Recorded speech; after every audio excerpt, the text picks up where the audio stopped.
বর্তমান সময়ে না অনেকের ভোটার লিস্টে নিজের নাম আছে কিনা বা কারেকশন করার পরে সেই সঠিক হয়েছে কিনা নামটা, সেটা অনলাইনে দেখা যায়। অনলাইনে সাইট খুলে দেখা যায়। বা নতুন অ্যাপ্লাই করেছে ভোটার কার্ড, সেক্ষেত্রে সেই কার্ডটা হয়েছে কিনা সেগুলো দেখা দেখা যায়। সেক্ষেত্রে দুরকমভাবে দেখা যায়। একটা গুগল ক্রোমে দেখা যায়, একটা ডাইরেক্ট গুগলে এনভিএসপি লিখলে, যেমন আমি কি লিখছি এনভিএসপি, এনভিএসপি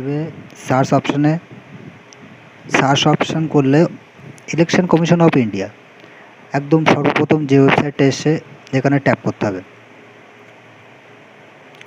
এটা করার পরে এখানে দুটো অপশান আছে। এখানে না ডিরেক্টলি যেরকম track application status, search your name in voter card, এই অপশান আছে। যদি কারোর নতুন হয় সেক্ষেত্রে তার কার্ডটা হয়েছে কি না সেটা দেখতে গেলে ট্র্যাক অ্যাপ্লিকেশন স্ট্যাটাস এখানে ক্লিক করতে হবে।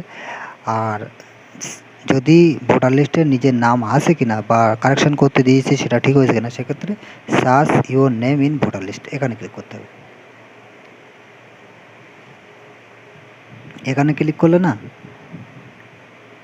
এখানে ল্যাঙ্গুয়েজ দেবে। এখানে ল্যাঙ্গুয়েজ হিন্দি, ইংলিশ, বাংলা সব রকম ল্যাঙ্গুয়েজ আছে। এখানে সাধারণত আমি বেঙ্গলি সিলেক্ট করলাম। এখানে এপিক নম্বরটা দিয়ে স্টেটটা দিতে হবে। দেওয়ার পরে এখানে ক্যাপচারটা দিয়ে আমি দিয়ে দিচ্ছি এখন F69KZU দিয়ে সার্চ অপশানে সার্চ করলে আমার ভোটার লিস্টের নম্বর আমি দেইনি, সেই জন্য এখানে ভোটার লিস্টের নম্বর দিতে বলছে, ভোটার কার্ডের নম্বরটা দিতে বলছে। আমি যে সার্চ অপশানে সার্চ করলে তার নামটা সংশোধন হয়েছে কিনা বা তার ভোটার কার্ডটা বাদ গিয়েছে কিনা, নাম আছে কিনা এখান থেকে দেখা যায়।